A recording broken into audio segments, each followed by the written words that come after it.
So as we come to the end of our last session, wow, it's so exciting. So I just wanted to say like how like floored I am, just impressed at everything you have done. I mean, really, everything. So let's just think about it. So when you first came, you were not out at all to anyone, and then we just sort of started opening up to people. Or I said you just started. It wasn't me. Couldn't have done it without you, though. Oh, no.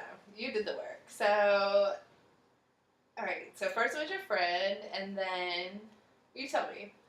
So yeah, first I sort of dipped my toes in the pond by talking to my friend who had come out in the last year, and so felt like he had a very relatable experience.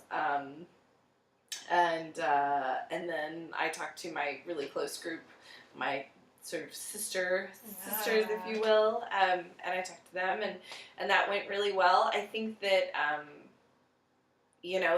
and then I came out to my parents who were sort of maybe the most difficult, but I still feel like, I was preparing for this, like, World War III, like, total fallout, having to, sort of, I had this image that I would come out and then, they would be so devastated that I would immediately retract what I said. I'll be just kidding, no, yeah. It's not true. But I think the thing that I'm proudest of is not the way that they reacted, but the way that, and we talked a lot about this, like, the way that I reacted to their reaction, which was, like, not to apologize and yet to also be patient and to be sort of, I don't know if forgiving's the word, but a little lenient maybe, and give them time. And really with that time, I feel really proud of them. Like, I feel like, I don't know, it's like super dorky, but my parents, I've noticed they've started like, my mom put a rainbow bumper sticker on her car. So awesome. Yeah, so and awesome. And it's like these very small but very deliberate and awesome things that they're doing. And since I started dating Caroline, they've, at first that was really hard for them, and now, they ask about her, and we're all going to go on a little trip together in a month. So. I didn't know that. That's a big deal. Yeah. That's huge. Yeah, it's a big deal. It'll be funny, it'll be, I expect that, we're still on a little bit of a learning curve, and there's still a couple of, like just those things that, and I think this is any parent, that's what I keep reminding myself too, that it's not just the parents of me as like a new homosexual, but just parents in general, like the jokes that your dad will say that'll be slightly inappropriate, and being patient and yet firm with them. But yeah, I'm really excited about the trip. Yeah, I mean, this whole process, you've made sort of this big confidence boost, but it's also been changing for them. I mean, it's been kind of this learning process for them too. I mean, everyone around you sort of has been pretty supportive.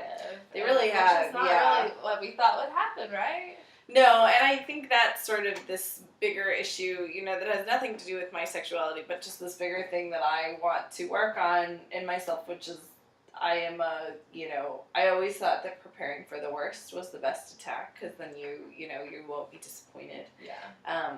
Instead, I really want to sort of move my thinking toward a more optimistic, like, giving people the benefit of the doubt and seeing the potential good in situations. So.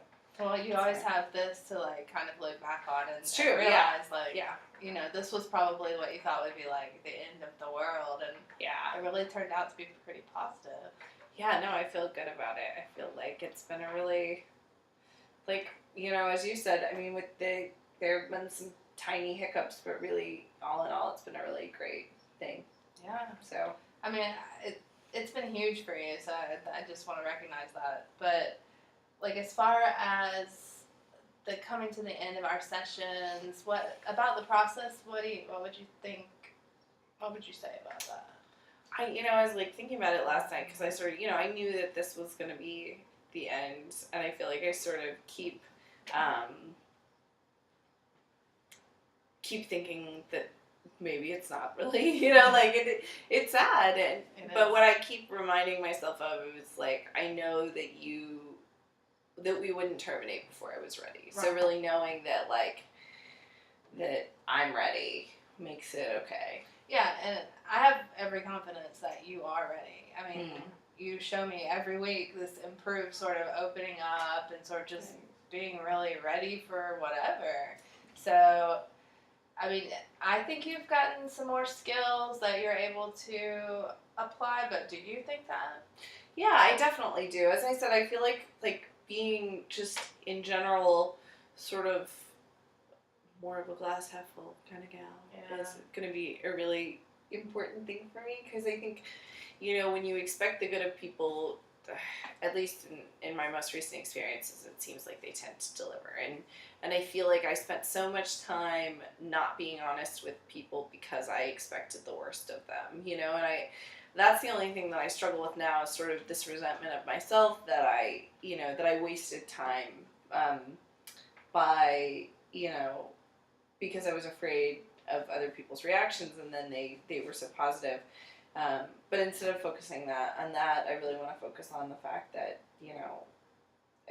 my life is totally exactly what I wanted it to be 6 months ago. It's like, I feel like I've reached the summit, and now I just want to stay on that high. Yeah, and you can. I have no doubt. I mean, not everything is perfect. Yes. So, do you think that there's going to be like some obstacles that are going to keep you from really realizing like the good and everything, and not expecting the worst? Do you foresee anything like? The only obstacle and it's funny, this just sort of came up the other night. My girlfriend was saying that she was saying that I act like a 13-year-old in relationships, and I had this realization that, like, we're about the same age. She's a little bit older, but she's been out for so long, and she's been in a series of like long-term relationships, and I just feel like sometimes I feel a little discouraged by the fact that I feel like I'm starting from scratch at an age when a lot of people have more practice than I do. Right. But I mean, I don't want my lack of practice, I don't want it to be a self-fulfilling prophecy. I want to continue to, I may be a little behind, but I can learn. Sure, and I mean, it is just going to be a process, right? Yeah. And so you're doing everything you need to do to sort of just experience it. I mean, Yeah. there's really no other way to get around it. It's just experience. Yeah.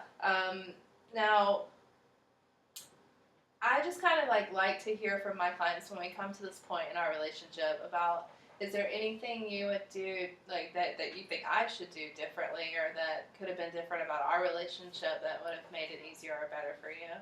No, I have nothing but good things to say about this whole process, and it's been so wonderful.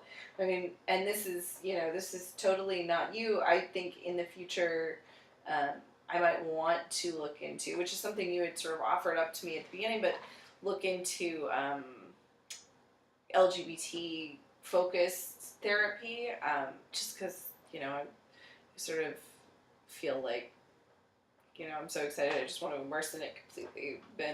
And so maybe, that's a referral that I would be interested in. What would you think about, instead of being just this one-on-one thing, because I really feel like you don't have, like, serious, like, one-on-one type of, like, something you need to work on, but maybe you might benefit more from, like, groups. Yeah. Yeah, no, I'd be really open to groups. I think that's, like, I think that would be a really good thing for me, just because, again, that's a community I want to explore, and I feel like that could be a really good way to do that. Okay, well, I have some resources I can refer you to, like we talked about before, that, and then also there's some pretty great, like, meetup groups that aren't really even support, but just to get out and kind of meet other people. So totally. I'll give you those before you go. I'd love that. Yeah, that would be great. No problem. So, what strategies do you have now, like, to keep this momentum going? Well, I never thought I would be a journaler, but I feel like that has been a skill that's just become so valuable to me, because I think that I tend to be so over analytical, and sort of being able to purge myself of some of those analytics has been really helpful. So journaling a lot has been really good for me, and I think it's sort of this process. At first, I have to sort of explicate what I'm thinking and then communicate it to others is the next step. And I feel like, now that I'm at this level of honesty with the people around me, I feel like I've become a much better communicator. Okay, good. Better at reaching out to others, so. So now that I'm not gonna necessarily be that day or I guess week to week support for you, who can you go to? Well, I feel so lucky that I have, I still have that really strong group of girlfriends, Okay. and they're so wonderful, and we have such constant contact with each other that I feel like they're a great resource. And then, as I said, I think that maybe some sort of, additional like outside group meetup would be really good, just because they're great. I would like to have some sort of like connection to the LGBT community, so that could be a really good way to do that in sort of a natural way. Well, I mean, as long as you have a plan in place, then you'll have someone to go to, and of course, you're always welcome to call me at any time. And if you feel like you just can't handle something and get to the point where you just can't do it on your own, then I'm here That's for nice you. to know. Yeah, and so I guess we're really at the end, and I will miss you. These sessions have been awesome, and I just really loved seeing your progress. So thanks. You're gonna do great. Thank you. But again, call me if you need me. But hopefully you won't need me. And thank you very much. All right, take care. So good to meet you. Hit the space bar.